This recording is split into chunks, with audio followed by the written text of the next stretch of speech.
En fait, on peut dire que la Constitution, elle est toujours à l'épreuve des faits politiques. Elle est à l'épreuve de la société, puisque la règle de droit, elle est déterminée par l'évolution de la société. La société marocaine, elle évolue, mais il faut dire que la Constitution de 2011, elle était prévisionnelle. C'est-à-dire, elle a prévu beaucoup de choses.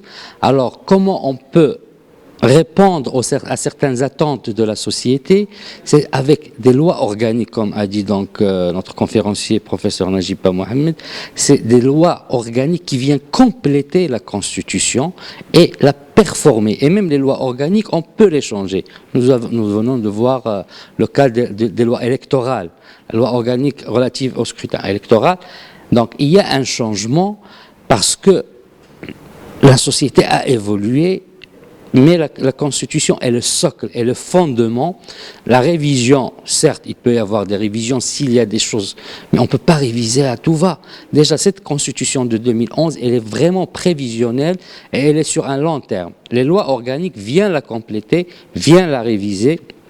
Et bien sûr, toujours c'est la société qui va déterminer la règle de droit, puisque le législateur, c'est le peuple qui va le choisir selon celui qu'il va choisir, conservateur, libéral ou autre, c'est lui qui va déterminer le type ou la norme de droit et de la règle de droit. Au Maroc, la peine de mort existe, effectivement, mais il n'est pas appliqué.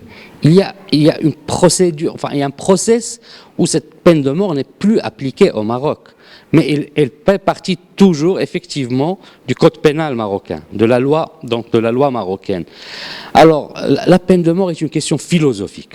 C'est une question à porter normalement dans la liberté individuelle et les libertés fondamentales. La première des choses, c'est le droit à la vie.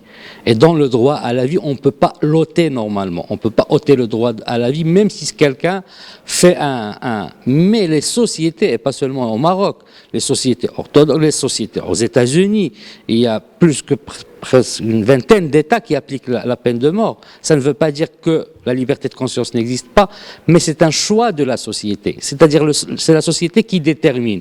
Mais il faut dire sur les libertés fondamentales, le Maroc s'inscrit à travers cette constitution, à travers un titre consacré, le titre 2 de l'article 19 à l'article 41, c'est-à-dire 22 articles qui consacrent les libertés fondamentales et les droits de l'homme depuis l'égalité civile, politique et économique jusqu'à toutes les libertés qu'on peut imaginer.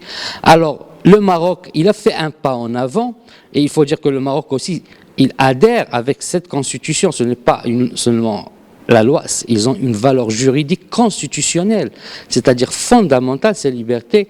Il a arrêté la peine de mort, il l'exécute pas, c'est-à-dire, mais elle est toujours là. La Moudouana, c'est un pas en avant très important, mais il ne faut pas oublier qu'au Maroc, il y a une source fondamentale, surtout pour la famille, qui est une autre source fondamentale, qui est la religion.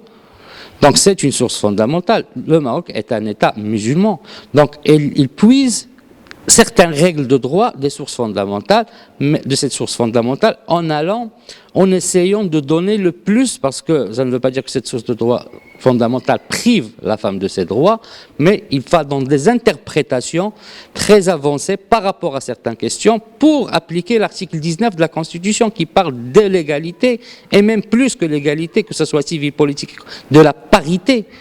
Donc la Constitution, elle est là. Il faut que les lois organiques viennent parfois pour compléter ou pour performer la Constitution.